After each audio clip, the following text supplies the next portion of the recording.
समर्थक आहेत का गुंड आहेत? आणि ही जर का परिस्थिती या राज्याची आली असेल तर मग विधान भवनाला अर्थ काय? ज्यांनी त्यांना पास दिले त्यांच्यावरती कारवाई झाली पाहिजे, मग तो कोणी असेल ज्यांनी त्यांना पास दिले त्यांचं नाव आलं पाहिजे समोर, कारण हा अधिकार शेवटी अध्यक्षांचा असतो. अध्यक्षांची मी हाऊसमध्ये होतो, काम हाऊसमध्ये माझं बिल होतं आणि त्याच्यावर चर्चा चालू होती. मला यातली काहीच माहिती नाही. मी तुम्हाला काय उत्तर देणार?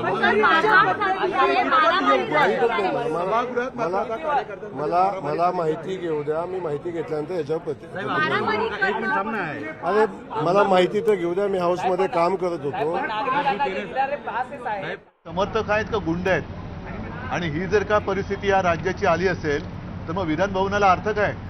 ज्यांनी त्यांना पास दिले त्यांच्यावरती कारवाई झाली पाहिजे, मग तो कोणी असेल ज्यांनी त्यांना पास दिले त्यांचं नाव आलं पाहिजे समोर, कारण हा अधिकार शेवटी अध्यक्षांचा असतो. अध्यक्षांची पण दिशाभूल केली गेली का हा पण विषय आहे. मात्र अशी मारामारी आणि आमदारांना धक्काबुक्की, ही गुंडागर्दी आता विधान भवनापर्यंत पोहोचली असेल तर मग हे फार अवघड आहे. ताबडतोबीने गृहमंत्र्यांनी आणि मुख्यमंत्र्यांनी सगळे विषय सोडून या गुंडांवरती आणि त्या गुंडांच्या पोशिंद्यांवरती कडक कारवाई केलीच पाहिजे. तरच तुम्ही या राज्याचे पालक मुख्यमंत्री म्हणून जनतेला तोंड दाखवायच्या पात्रतेचे आहात असंच मी म्हणेन. विधान भवनाच्या बाहेर हा एक विषय आणि विधान भवनात या प्रांगणामध्ये जे काय होतं हे अत्यंत गंभीर आहे. जर लोकप्रतिनिधींना अशा पद्धतीने मारहाण होत असेल किंवा धक्काबुक्की होत असेल आणि विशेष म्हणजे गुंड आत आणण्यापर्यंत पाळी जात असेल तर मग शेवटी विधान भवनाचं महत्त्व राहिलं काय? त्यांचा व्यक्तिगत काही असेल तो त्यांचा मुद्दा आहे, पण हे विधान भवन आहे. विधान भवनाच्या प्रांगणामध्ये एवढा कडेकोट बंदोबस्त आहे असताना देखील हे पास घेऊन आले होते का? आणि पास दिले गेले असतील तर ते कोणाच्या मार्फत पास दिले गेले हे त्याच्यावरती कारवाई झाली पाहिजे.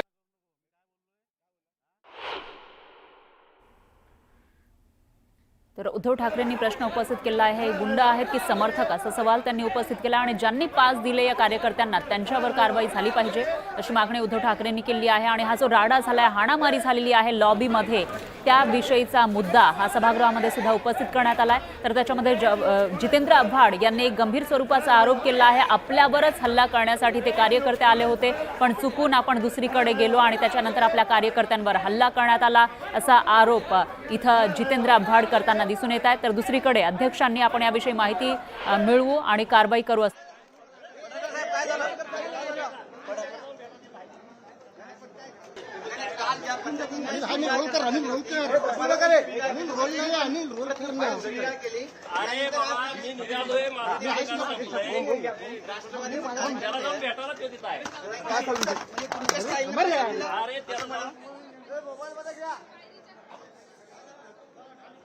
करताना दिसत आहेत. इथं मात्र त्यांची प्रतिक्रिया येत नाहीये. तर पडळकर त्याच्यावर बोलण्यास नकार देताना दिसत आहेत. याआधी सुद्धा त्यांना प्रश्न विचारण्यात आला होता आणि यावर बोलण्यासाठी स्वतः गोपीचंद पडळकर हे आपल्यासोबत जोडले गेले आहेत. गोपीचंद पडळकरजी, तुमच्या कार्यकर्त्यांनी हल्ला केल्याचा आरोप जितेंद्र आव्हाड करतायत, तुमचं काय म्हणणं आहे? नाही, बघू काय काय झालंय मी सांगतो सविस्तर, जरा व्यवस्थित माहिती घेऊन. पण ज्या पद्धतीने मारहाण झालेली आहे आणि त्याच्यानंतर तुमची काल सुद्धा बाचाबाची झालेली होती, शाब्दिक बाचाबाची झाली होती आणि त्यानंतर आता कार्यकर्त्यांमध्ये झालेला हा राडा, याच्यावरून अनेक प्रश्न उपस्थित केले जात आहेत. बघतो माहिती घेऊन सांगतो. पण आता जी माहिती आपल्याकडे आहे, तो व्हिडिओ सुद्धा आपल्याकडे आहे, याच्यामध्ये कार्यकर्ते हे मारहाण करताना दिसत आहेत. तुम्हाला काय वाटतं की एक आमदार म्हणून विधिमंडळामध्ये अशा पद्धतीने मारहाण करणं हे कितपत योग्य आहे? नाही, विधिमंडळात योग्य नाही. बघतो ही माहिती घेऊन सांगतो. पण आरोप आहे की तुमच्या कार्यकर्त्यांनी ही मारहाण केली आहे. हो, बघतो, माहिती घ्यायला लागलोय मी, चाललोय आता विधानभवनात. आता तुम्ही माहिती घेतल्यानंतर जर ते तुमचे कार्यकर्ते निघाले तर त्यांच्यावर कारवाई करणार?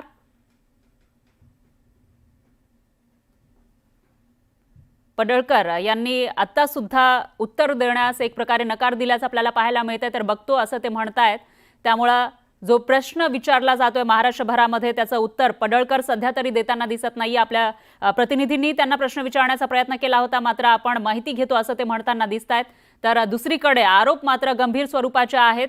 जितेंद्र आव्हाड हे आरोप करतायत आपल्यावरच हल्ला करण्यासाठी हे पडळकरांचे कार्यकर्ते आले होते असा आरोप जितेंद्र आव्हाड यांच्याकडून केला जातोय। त्यामुळे आता पडळकर माहिती घेऊन नेमकं काय स्पष्टीकरण देणार तेही बघावं लागेल। हल्ला कोणी केला? मग हे बोला ना, हे बोला, जोरात बोला, परत जोरात बोला। हल्ला कोणी केला? बोला ना, बोला। पडळकरांच्या समर्थकांनी केलाय। कशाला प्रश्न विचारता आम्हाला? तुमच्यात बोलण्याची हिंमत नाही तर प्रश्न कशाला विचारता आम्हाला? सांगा कोणी केला?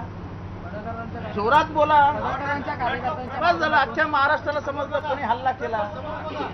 आम्हाला याच्यापेक्षा जास्त काय पुरावा द्यायचे नाही। जर तुम्ही विधानसभेमध्ये गुंडांना प्रवेश देणार असाल आणि ते हल्ले करणार असतील तर आमचेच जीव सुरक्षित नाही आहेत। मी स्वतः ट्विट टाकलंय, मला आई बहिणीवरनं शिव्या दिल्या आहेत, तुला मारून टाकू, कुत्रा, डुक्कर। चालू आहे काय विधानसभेत? भाषण करून बाहेर आलो आणि थोडासा मोकळी हवा खेळायला बाहेर गेलो होतो। हा मालाच मारण्यासाठी आले होते हे सगळे। म्हणजे विधानसभेमध्ये विधिमंडळाच्या पायऱ्यांवर भवनामध्ये आमदार सुरक्षित नसतील तर कशाला राहायचं आमदार? काय गुन्हा आहे आमचा? कोणीतरी मवाल्यासारखा येतो, आमच्या आई बहिणीवर शिव्या देतो, त्याला ऑफिशियल लँग्वेज म्हणून डिक्लेअर करा ना। अनपार्लमेंटरी वर्ड्स वापरले जातात, करून टाका पार्लमेंटरी वर्ड्स आहेत म्हणून। सत्तेचा एवढा मुजरपणा, सत्तेचा एवढा माज की माझ्या व्हॉट्सअपवरती आणि माझ्या SMS वरती मला अत्यंत गलिच्छ शब्दात शिव्या देण्यात आलेल्या आहेत, मला मारण्याची धमकी देण्यात आली होती। आणि आज सभागृहाच्या बाहेर काही गुंड ठेवण्यात आले होते, ते गुंड माझ्यावर हल्ला करण्याच्या तयारीत होते, पण मी चुकून त्यांच्या नजरेआड बाहेर निघून गेलो आणि त्यांनी माझ्या कार्यकर्त्यावर हल्ला केला। अध्यक्षमध्ये काय चालू आहे? काय चालू आहे? तुम्ही व्हिडिओ तपासा, ठीक आहे, तुम्हाला लगेच कळेल हल्ले कसे। या संदर्भातला संपूर्ण अहवाल मी मागवलेला आहे। अहवाल प्राप्त झाल्यानंतर मी उचित कारवाई करीन। मला जीवे मारण्याची धमकी आहे, मी तुमच्या मी या नावाने ट्विट संदर्भातला केलंय। संपूर्ण अहवाल मागितलेला आहे। माझ्या जीवे मारण्याच्या धमकीचं काय? या सभागृहातील आणि विधिमंडळातील सदस्यांच्या सुरक्षतेची ह्या परिसरातली जबाबदारी माझी आहे आणि त्या संदर्भात उचित कारवाई मी करेन।